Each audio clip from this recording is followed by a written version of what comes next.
Welcome to A Conversation with History. I'm Harry Kreisler of the Institute of International Studies. Our guest today is Tom Segev, who is a columnist for Haaretz, the Israeli newspaper, and a historian whose publications have had a major impact on contemporary debates within Israel society. These works include Elvis in Jerusalem, Post-Zionism and the Americanization of Israel, One Palestine Complete, Jews and Arabs Under the British Mandate, and The Seventh Million, the Israelis and the Holocaust. He has just published 1967, Israel, the War, and the Year That Transformed the Middle East. Mr. Segev is in residence at the Berkeley campus in spring 2007 as the Helen Diller Family Visiting Professor. And as I just said, his new book is 1967. Tom, welcome back to Berkeley. Thank you. What led you to write this book, and at this time? Oh, well, all my books form part of some collective biography of Israel. 1967 is obviously a very, very important and formative and also very dramatic year. And so sooner or later I would do that. And so. And it's the 40th anniversary coming. And it's the 40th anniversary, 67, 2007, yes. And how long did it take you to write the book, and what was going on in Israel as you were writing it? It took about 5 years to do the research and the writing, which is a very, very long time. And as I was sitting at my desk overlooking the hills of Jerusalem, the ugly concrete wall, so-called security fence, came up on the hills, dividing Jerusalem actually for the first time since 1967. And there was more terrorism. Once in a while I would hear the ambulances, and so I got the feeling that I'm really writing about the year that started all this, and it wasn't easy to do. And your subtitle is The War and the Year That Transformed the Middle East, and this war truly did that. It's not about the war. We may go into that later. I actually think that there were 3 different wars, but it's mostly about Israel, because 1967 and the Six-Day War is really an Israeli story to me.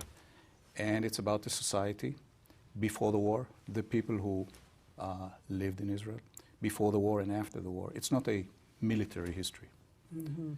And the year obviously started everything which we experienced since. I think that 1967 is the longest year in Israel's history, and it has been lasting, and until today it's not over. Everything which we experienced since has its roots in that year.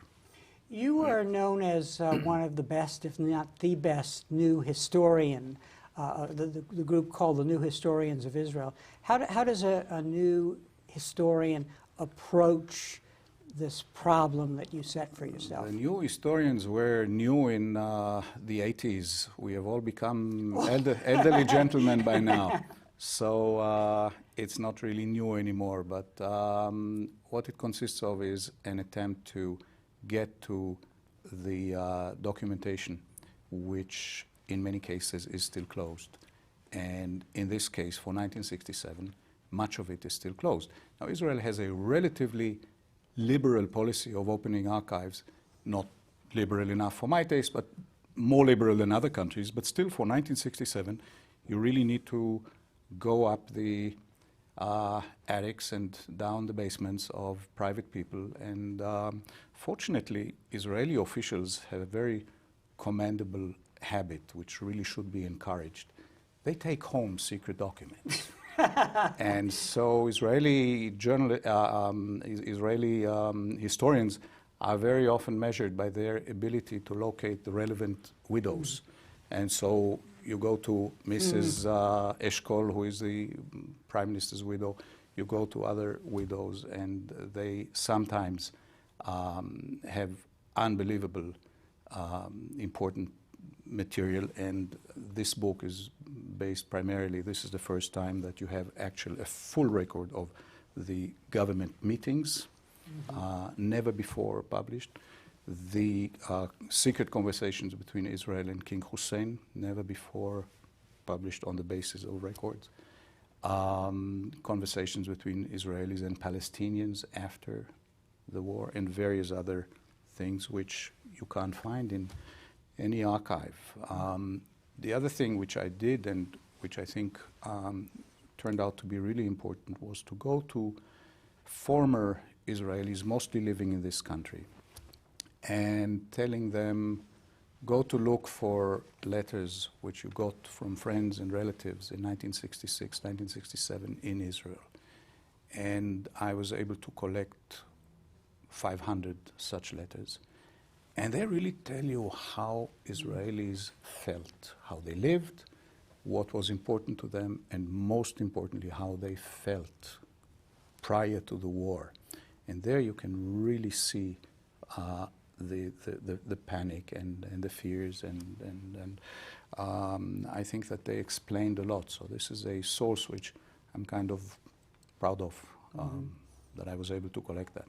Having had the privilege to read the book before the interview, it's a very powerful narrative, and its power lies not just in the documentation from official documents and the documents that you described of the people who made the decisions, but also these letters, but also diaries of the soldiers. So there is a narrative of one soldier's diary. Tell us a little about that, because it extends through the whole book, and it also is powerful because you're really getting the sense of how this soldier and his family felt this emerging war. This is a guy called Yoshua Bardayan. He comes from a small town called Rishon LeZion, which is really the Wahoo, Nebraska of Israel. You know, the real Israel is in Rishon LeZion.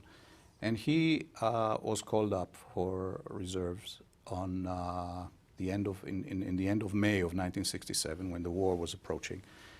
And he's a driver. He was a driver, and so he gets to drive some car, and in the glove compartment of the car was also enlisted from somebody else. And so in the glove compartment he finds a little notebook, and he starts to write a diary. Fortunately for him, he is at no time in a real fighting front. He's always behind the soldiers, and so he drives very slowly, and he has a lot of time, and he records minute by minute, which is his way of overcoming fear. And some of the official documents really match his diary. Like he would say, it's now 7:45 in the morning. I have just seen Israeli planes flying over our heads towards Egypt, and this is when the war began. We know exactly the time, and he writes it down. So he really writes minute for minute the experiences of a soldier. The nice thing about this diary is that having so much time, he also records his own reactions and the reactions of his friends to events, both in politics and also in the other fronts, as they listen to it on the radio. So it's really a very, very valuable diary. He, after the Six-Day War, he published this diary, but in a very different version. He told me that when he brought it to the publisher in 1967, the publisher in 1967 told him, soldiers don't cry, we can't publish that. And so he had to do all kinds of changes. But he gave me the original tiny little notebook, and yes, they do cry. Soldiers do cry. Let's talk now about the lead up to the war, because you are also addressing the question, what is the state of Israeli society and identity in the year leading up to the war, 1966. I know that you got your PhD, I recall from our last interview, in Boston, and you, this theme of Israeli identity was something that you studied when you were in the United States, I believe, of identity, the problem of political identity. And it's a problem you're dealing with. Things were not going well in Israel before the war. If you had come to Israel in 1965, you would not only get the impression that you are witnessing a fantastic success story, you would also be impressed by the fact that most Israelis felt and knew that they are actually part of an unbelievable success story. Within 18 months before the war, this has abruptly changed, and most Israelis sink into a very, very deep depression. This has to do with the fact that the economic boom was all of a sudden over. There was economic recession, there was unemployment. More Israelis left Israel for good than came to live there for the first time. You can hardly think of anything more insulting to the Zionist ego than Israelis choosing to leave Israel. There was Palestinian terrorism, the beginning of Palestinian terrorism. Lots of people don't realize that, but the Fatah terrorist organization really started in 1965. And there was no answer to that, because states and strong armies usually don't have an answer to that. There was a feeling that the founding fathers are losing the young generation. Now, this is, of course, something that happened in the 60s in other countries as well, but it was a very, very strong feeling, almost of bereavement. You know, these kids had not even started the war, and a whole generation felt that they were lost already. And there was a political problem. The grand founding father of Israel, David Ben-Gurion, was no longer in power. He was replaced by a life-size, very decent politician, but a gray professional politician called Levi Eshkol. Very few people trusted him. And so there was a feeling that the lack of leadership, and all these things together led to a feeling that the Zionist dream itself is over. And on the background of that feeling, then, the crisis with Egypt starts. And as it starts, people are really, really fearful. They fear that Egypt is going to exterminate Israel. The term exterminate Israel is really interesting because exterminate, of course, alludes to the Holocaust, and Israel means both the country and the Jewish people. So people really expected another Holocaust. And this is something that you really see from these letters, which they wrote to their friends and relatives abroad. This is why these letters are so important, because it's not some kind of manipulated propaganda. There was propaganda, like Israeli Foreign Office directs the Israeli embassy in Washington seek an immediate appointment with the editor-in-chief of the New York Times and explain to him that Nasser is Hitler. Okay, so this is the kind of manipulative diplomacy. But these letters which people wrote to their relatives about their fear, this is not for the New York Times. This is from one sister to the other. And so this is very, very genuine Holocaust anxiety.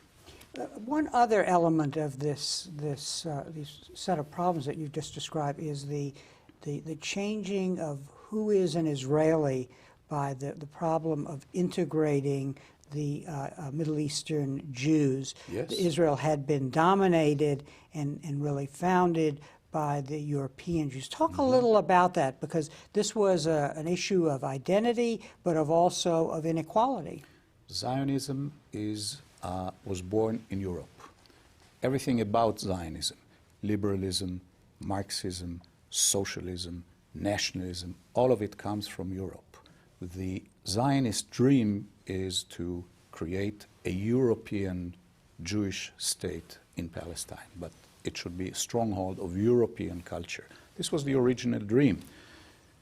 The Jews who were supposed to populate that country, most of them actually, were gone in the Holocaust. And so the Zionist movement starts to look around for a replacement and then discovers the Jews of the Arab countries.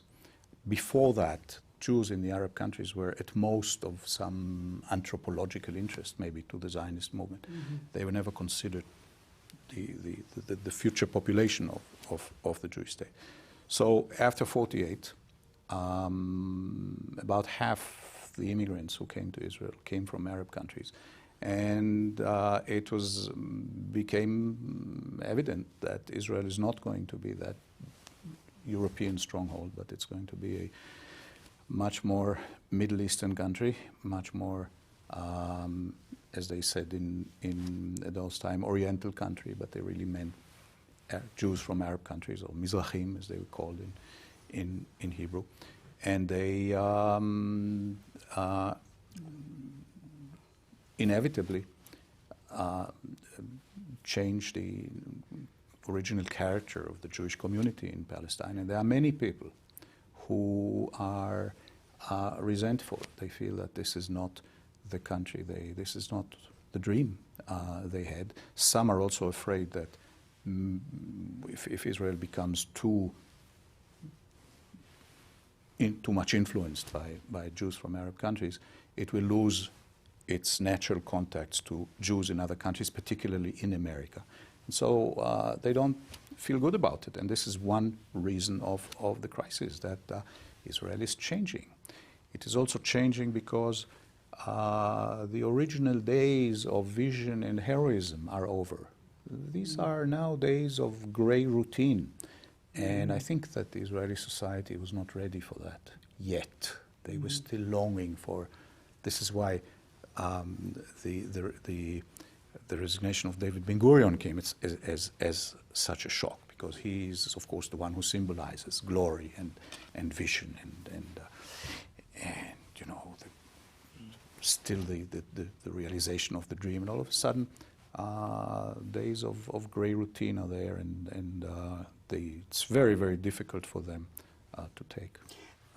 There are two other elements that I want to bring out as we set the stage, and one is, as part of this fragile identity, you point to how new Israel was, how few years some of the people had lived there. Yeah. Combined with, in the Zionist dream, there was a relationship to the land and transforming, you know, the land. That's the second element. And the third element, which kind of emerged in some of the diaries and letters, was the idea was in 48, we didn't go far enough. Had the troops just gone a little farther, or had not given up, you know, this particular position, then Israel's identity and its boundaries would be more secure. Well, first of all, Israel doesn't have boundaries, so Yeah. a country without the boundaries has difficulty shaping its identity. You know, Yeah. you don't really know where Israel starts and where it ends. Yes, there was a feeling that more should have been done in 1948, particularly the failure to take East Jerusalem was an open wound. Now, you should not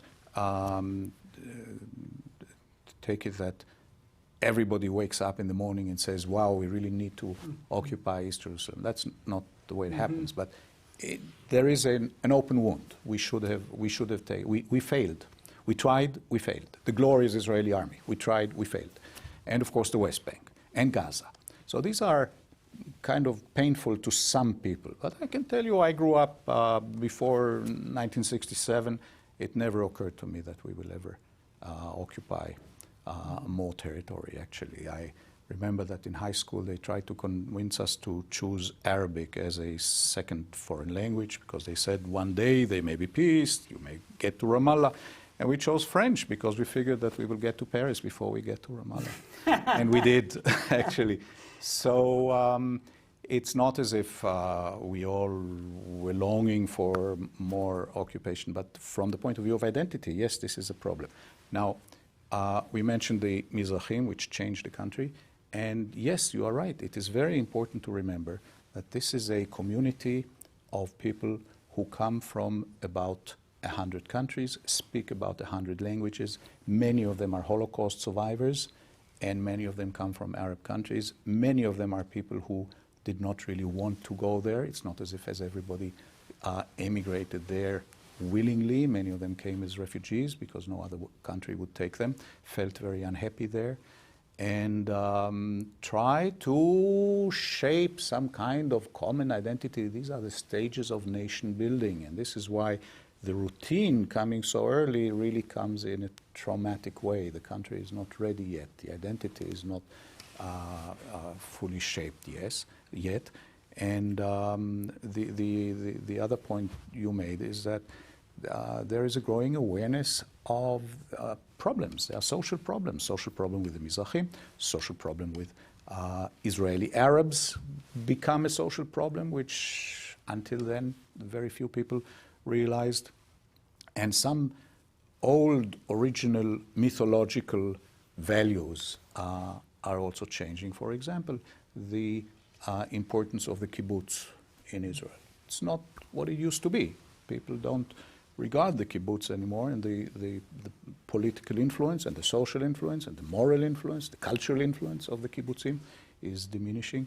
And so that adds to the feeling that 1948 is gone before it fully realized the dream, you know. Let's talk now about the steps leading to war.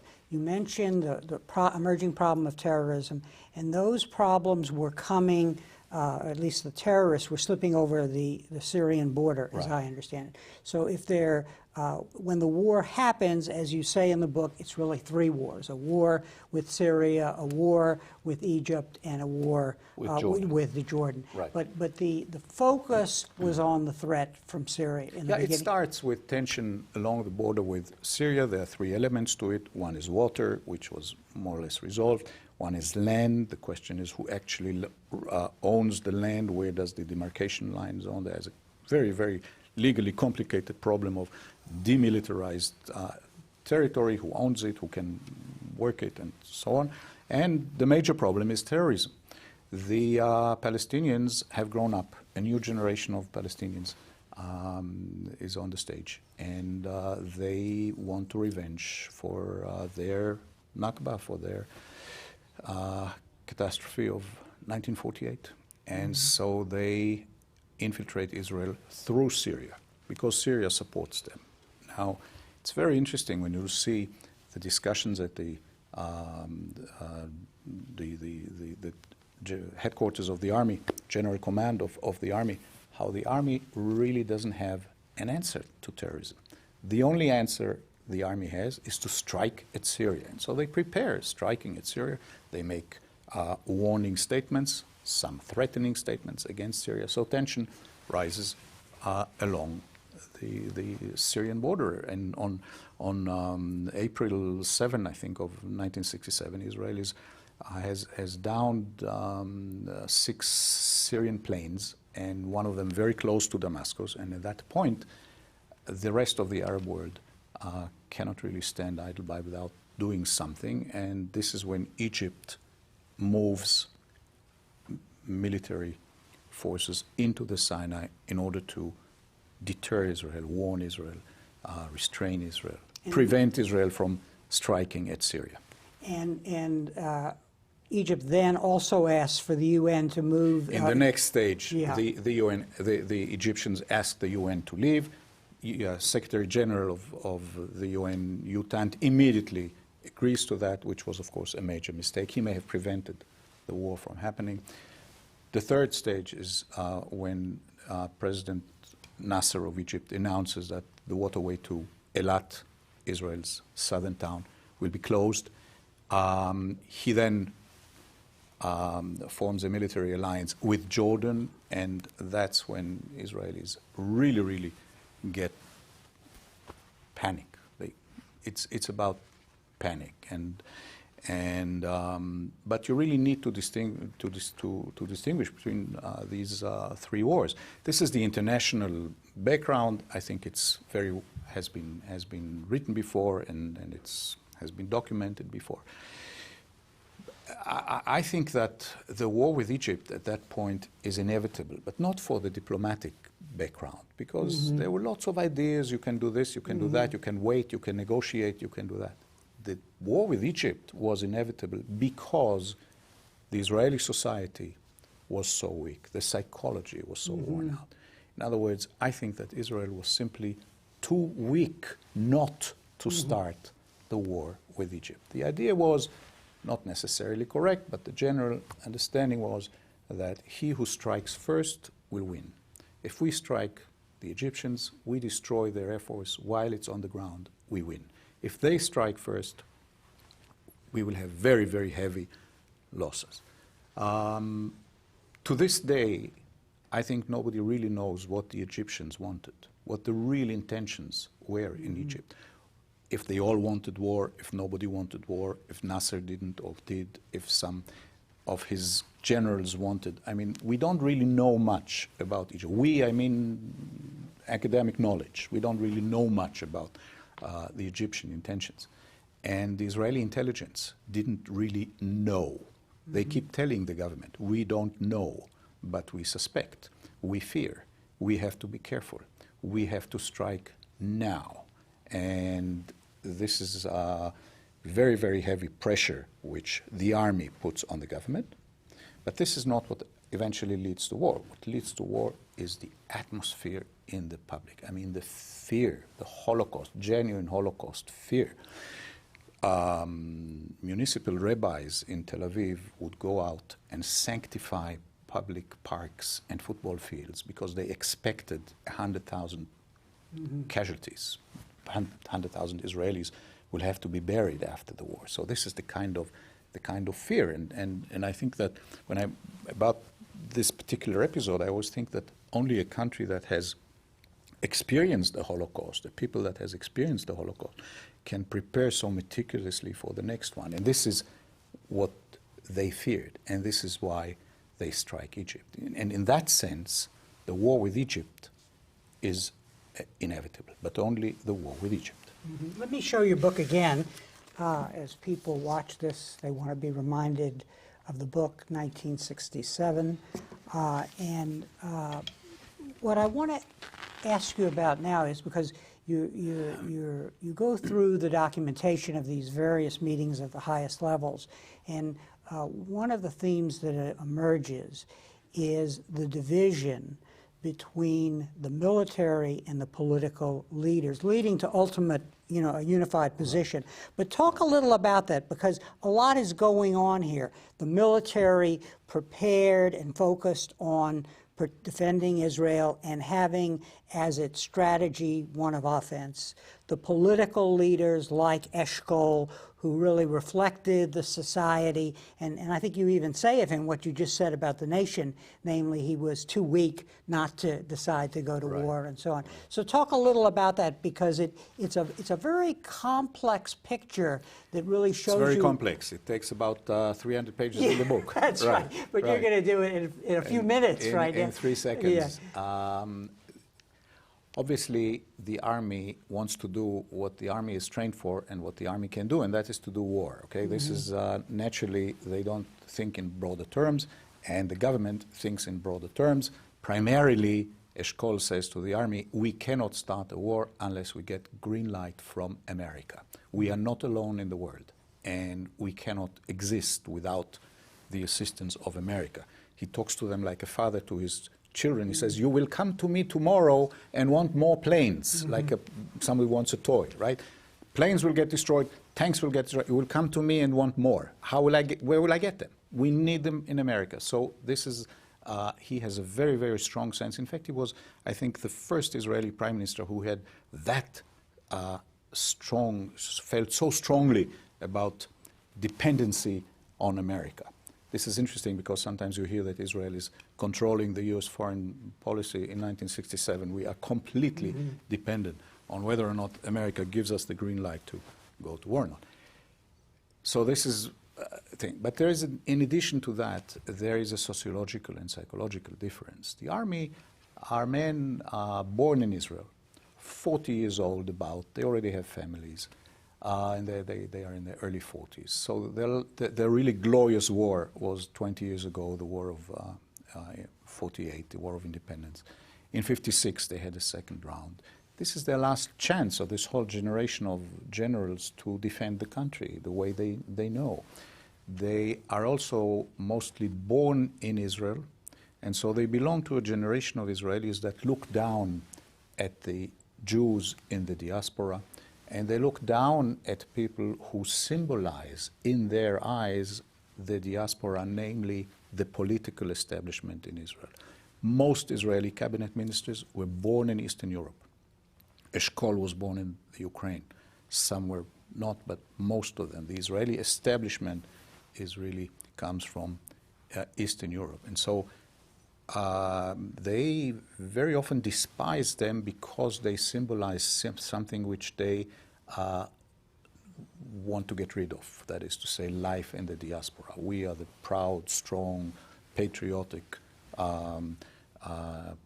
Israelis, and we defend our honor, and we are born here, and you really are all Jews. Now, interestingly enough, when Rabine, who was the chief of staff at that time, when Rabine talks to his colleagues on the general command, and he tells them, I'm going to talk to the government, he says to them, I'm going to talk to the Jews. He is, and that's not a compliment. Yeah. I'm going to talk to the Jews, meaning to the weak, to the weak ones, to the weak ones.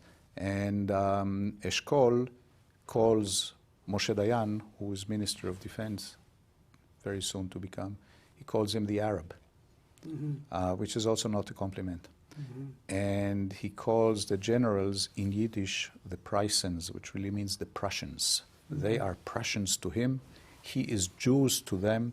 So there is a very deep conflict of values and of identities here between a new Israeli generation of people who look down at everything that is Jewish, meaning diaspora Jewish, and between a generation of political leaders who, and Eshkol heads them, and he knows that his major duty as prime minister is to prevent war. In history, he goes down as somebody who hesitated for too long. What he actually did was to try and prevent a war. I mean, if we can resolve this conflict without war, let's try to do it without war, dear generals. And there are all these confrontations between him and the generals. And at one point, it comes very close to what in another country would be a coup d'etat, with General Ariel Sharon, who is then a general, suggesting to his colleagues, let's take the government, lock them in a room, and you, Rabine, go on the radio and announce that the war has started. I mean, this really comes close to a coup d'etat. The interesting thing about the Israeli society is that it didn't work. I mean, the civil government was stronger. So this is a very commendable point, I think, in the history of Israeli democracy. The system works. It's the government who decides, under very, very heavy pressure. But the government decides, not the generals. And the audience has to buy the book and read it, because we can't do justice to the power of the narrative. But one, as you go through these documents and recount these meetings, some interesting things emerge, and that is the role of personality on the one hand and politics on the other. I mean, we can't go through all of this, but the Prime Minister Eshkol appears weak in a radio broadcast. Dayan says, let's not do X, and then the next day he does it. Because he wants it to be his right, his right. thing. So there, it's an extraordinary mosaic of personality. It's about politics, it's about ego, it's about politics and ego again. Very much of it, yes, very much of it. And yes, it is a complicated story, but it's very dramatic, because eventually the Prime Minister and Minister of Defense has to give up. Eshkol has to give up the Ministry of Defense. He had two portfolios, so yes. Yes, and he's actually being forced to give it up, again under public pressure, because the public feels this is a weak man and he does not. One of the interesting things is that many Israelis want David Ben-Gurion to return. And Ben-Gurion was a man who saved everything, every piece of paper. And so when you go to the archive of David Ben-Gurion, you see all these hundreds and hundreds of letters which people write to him and say, please, please come back and lead us to war. Now, the interesting thing is, he was not for the war. He thought we should avoid the war because he felt that the army is not strong enough, and because he felt that the war should only be fought in some kind of cooperation with other countries. like in 56 France and Britain, in this case, let's say America. And so he never revealed to the public that he was against the war. So this shows you how this psychology is based on wrong assumptions, wrong information. He doesn't want the war, but everybody says, come back and lead us to the war. The man who actually replaced Eshkol was Moshe Dayan, very, very admired, general admired figure, a very egocentric man, and with no loyalties at all, not To himself? not even, hardly for himself, but not to the law, not to a man, not to a woman, not to friends, not to values. He's a very, very man, unexpected. You never know what he's done. It's very, very difficult to explain him and understand him. And I'm saying that he was not necessarily loyal to himself, because he very often did things which were harmful to himself, and never really trusted himself. It's, I think, not a coincidence that he never became number one in Israel. He can function only as a number two of somebody else, like of Ben Gurion or later of Begin or something like that. A very important issue raised by your account of decision-making and the decision to go to war and the way the war was fought and so on is the question of kind of a rationality in decision-making. Right. You make very clear that Israel is a small society and that there were discussions bringing in intellectuals and officials of the government and the military working out now, as we would call them, scenarios. Yes. And what would be the implications. Right. And on this very rational level, the arguments were very clear, very lucid about the negative implications. And very convincing. And even very today. convincing Yeah. about what the long-term cost would be, for example, for seizing the West Bank. Talk a little about that, because Okay, and what is it? It tells us something Yes, about this is that there are limits to rationality. Yeah, oh, absolutely. Well, we've already covered the war with Egypt, which, as I understand it, was really an irrational decision, comes out of fear. But for Jordan, this is not true anymore, because by the time the war with Jordan began, there was no longer a danger of Israel being exterminated by the Egyptians, because the Egyptians had been defeated the day before. So you need another explanation. Now, what you are referring to is a meeting that took place about half a year before the war, in around January of 1967. There are highest representatives of the Mossad, which is Israel's secret service, the Israeli army intelligence, and the foreign office. They all sit together, and they do something which Israelis don't do very often. They think. Okay, under what circumstances may it be necessary to take the West Bank? If King Hussein loses his throne, if Iraq invades Jordan, if Jordan moves too many tanks to the West Bank, it may be necessary to invade the West Bank. They also think of what to do with the West Bank once they have taken it. They may make it into an independent Palestinian state. They may annex it. They may do it in autonomy. All kinds of scenarios.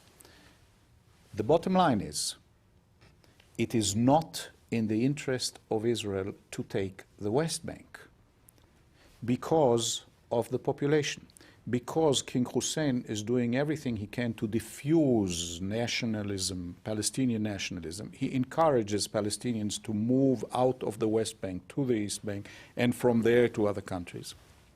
And so if Israel invades the West Bank, it will only encourage Palestinian nationalism. It is not in our interest to do that. So it is in our interest to avoid the possibility where we would avoid the occupation of the West Bank. It is not in our interest today.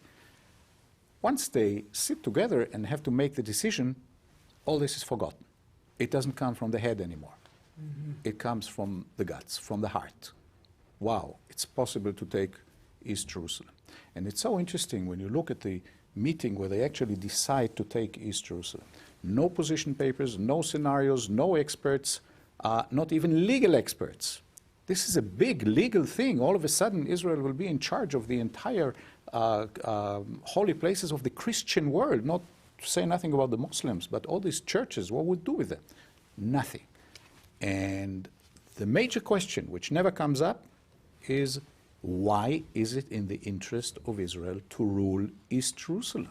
Why is it in my interest? Why don't they ask that? Because it's self-evident. It comes from the heart, not from the head. Mm-hmm. It's completely irrational.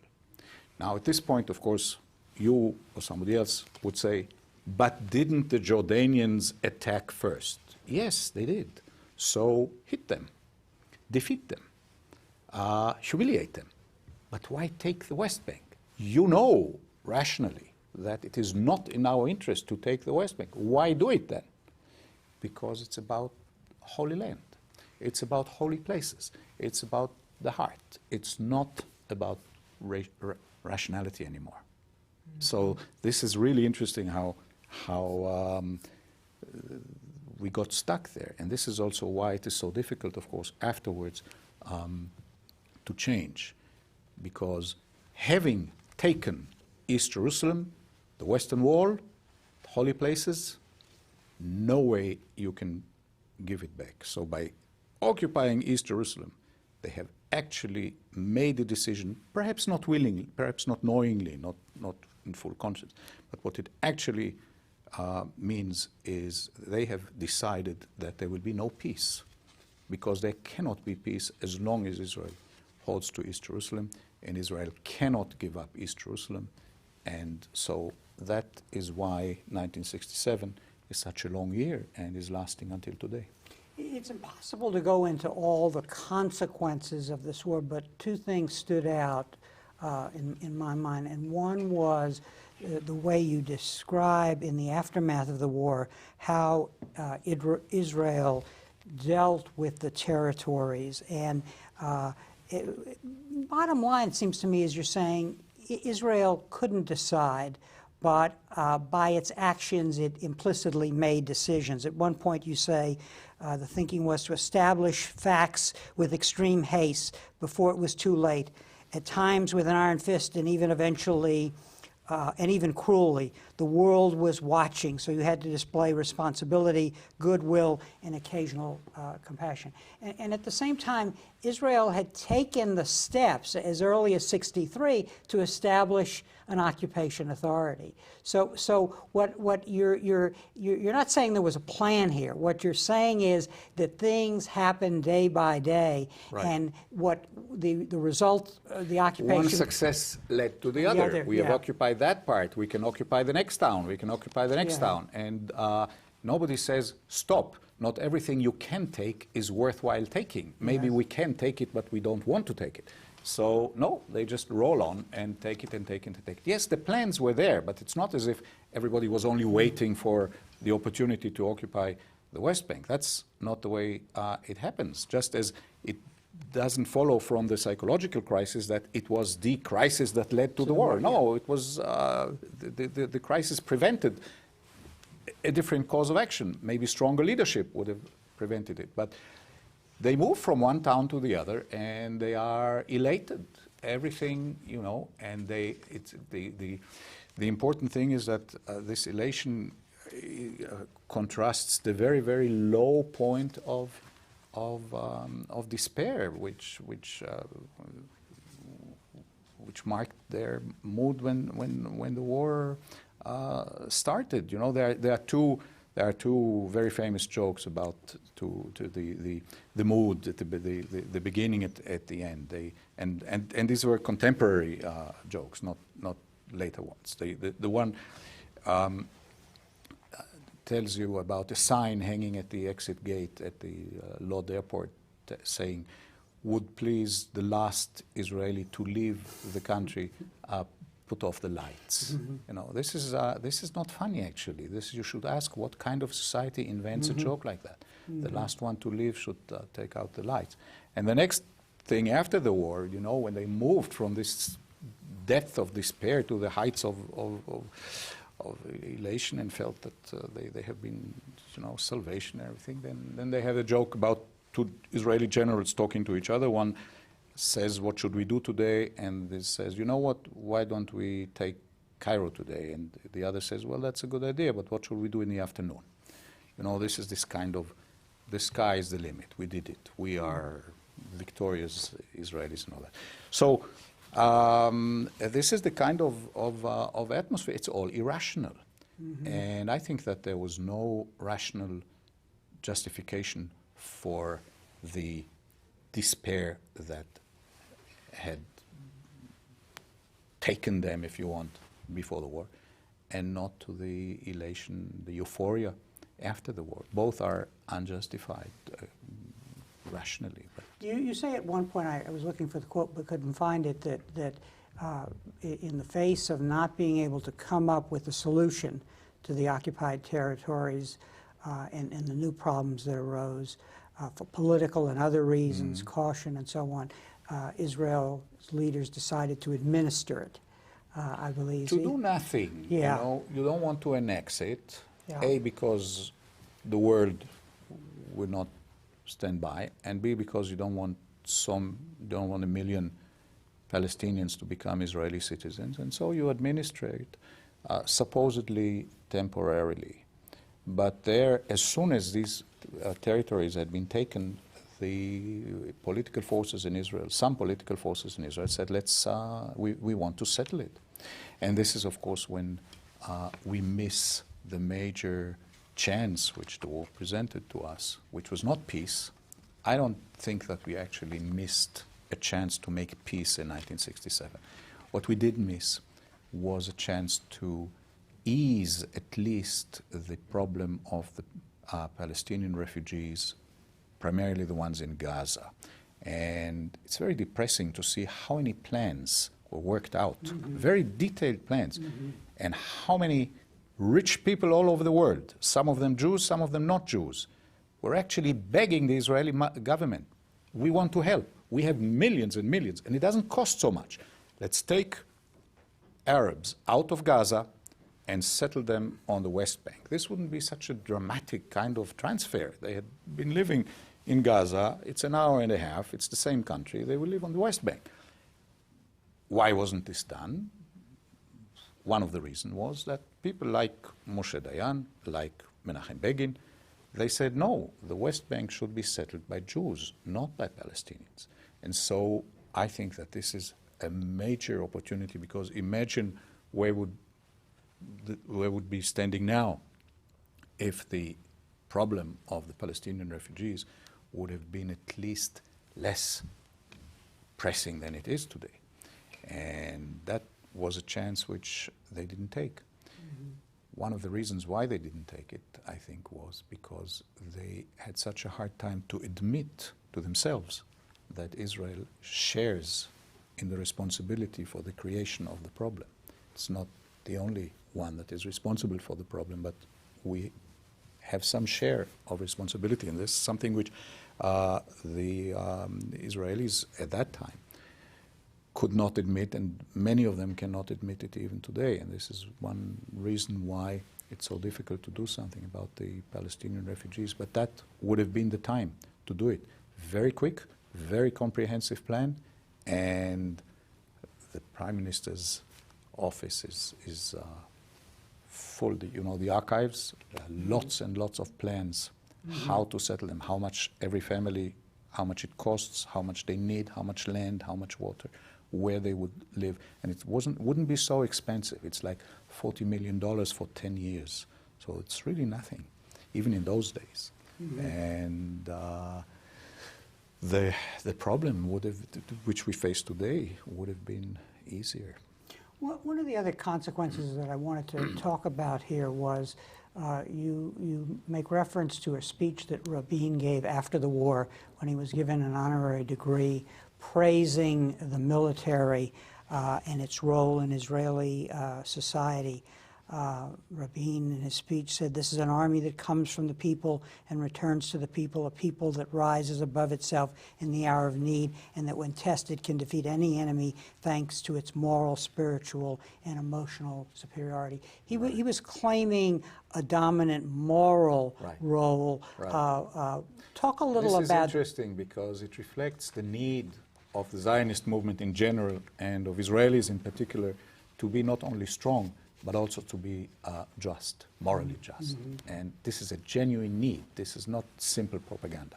And I'm sure that Rabin actually believed it. But this is in the essence of, I think you really cannot understand the Zionist project, and you cannot understand Israel without recognizing that there is a genuine need not to do injustice to the Palestinians. It's always they who do it. We are the victim.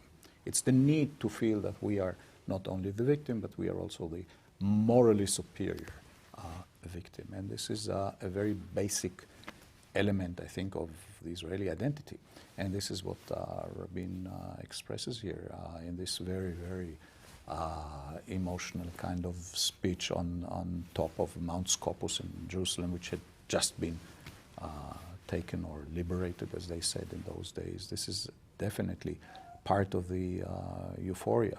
And in a way, many Israelis were actually afraid of the magnitude of the victory. They were afraid of what it means. You know, we are too strong, and the world looks at us as if we are the new Prussians of the Middle East and all kinds of things. So the need to say, we don't really want the war, we hate fighting, we want peace. All we want to do is to live in peace with the Arabs. This is genuine. Of course, it takes a price. And the price was high, which Israel was willing to pay, but it wasn't high enough for the Arabs to take. The major problem is always Jerusalem. It was not about communication. Israel and the Arabs talked to each other. In fact, Israel talked to King Hussein all the time. Hussein said, without Jerusalem, I can't make peace, which is kind of ironic because eventually, many, many years later, before he died, he actually gave up all the territories and Jerusalem and made peace anyway with Israel.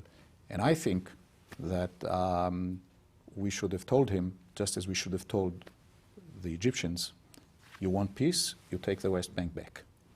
You want peace, you take Gaza back. Because we were stuck with the Palestinian territories, heavily populated by the Palestinians, and we were stuck with a problem. So many people think that this is an asset. Many people think that this makes us stronger. It actually makes us weaker, and it actually puts us today before a very, very difficult choice. In those days, even then, it was called the demographic problem. What it really means is that Israel has to decide between remaining a Jewish and democratic state or continuing the oppression of the Palestinians without being the majority, without being a Jewish majority. I mean, this would really be a Jewish minority that oppresses a Palestinian majority. Can't last forever. So this is a very painful choice, and it becomes more painful from year to year. In the brief time that's remaining, I did want to talk a little about, or have you talk briefly about the U.S., because the picture that I think you're painting here is a President Johnson and an American administration really reluctant about Israel going to war, but having as part of his political base a group of Jewish Americans who were passing messages from the Israeli government and trying to modulate his response and to convey Israel's desperation when it really started. Talk a little about that, and what does it tell us about where we were in that relationship at the time?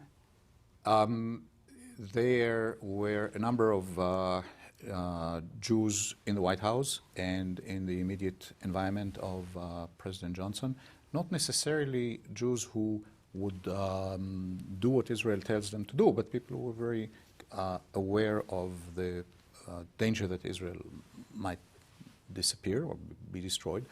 And so Israel has a very, very good contact in the White House. I mean, it's very accessible. More than the Israeli embassy, when the Israeli embassy in Washington, they are really very, very well connected in the White House, better than other embassies, and they practically know almost every minute what President Johnson thinks about Israel. Now, the key, of course, is Johnson himself, and this is where the Jewish thing comes in, because, and I spent a lot of time trying to understand this, and my conclusion is that for Johnson, Israel, the Middle East, Jews, funds for the Democratic Party, and Vietnam, it's all part of the same thing. He doesn't really distinguish. Like he talks to a group of Jewish leaders and he says, but I gave you so many planes. And he said, but you didn't give them to us, you gave them to Israel. Yes, but why are you against the war in Vietnam? We are against the war in Vietnam because we are American citizens. Yes, but it's not good for Israel. So they say, well, it's too bad. So for him, it's all one thing, and it's really very interesting. Israel, Jews, democratic funding, support, Vietnam, it's all one thing for him. And this is interesting because it had always been like that. He, of course, grew into politics as a very outspoken friend of Israel and supporter of Israel. And, but he was against the war. He tried to prevent the war. And eventually, he was told, actually by the CIA, Israel is going to do it anyway. And so all they want you to say is that you don't object. They don't want your support. Don't send the US Army. Don't send the Navy. They will do it on their own. They only need us to say okay. And therefore, until today, there is an argument between historians, did Israel get a green light or did Israel get a yellow light from America to go to that war? I think it was green enough. For the Israeli Prime Minister Eshkol, it was very green, because if he hadn't thought that it is very green, he wouldn't go for it. So this is really a point where America could have prevented the war, just as America could have prevented the annexation of East Jerusalem, the continued occupation of the West Bank, and it didn't. Never did America put real pressure on Israel. So it's always to the limits of what America lets us do. That's what we did. One final question, a very brief answer. I'm not going to give you enough time to answer it, but does a book of history like this help us only in understanding how we got where we are, or does it inform us also about what we should do about the future? I think it does inform us what we should do about the future. Yes, it's, as I say, it's very much the presence is very much part of 1967, so it's very much, unfortunately, we are still in the same year. Okay, Tom, on that note, and I'm going to show your book, which now everybody has to fill out that last answer by buying and reading the book. I want to thank you very much for coming back to Berkeley and for writing the book. Thank you very much. And thank you very much for joining us for this conversation with history.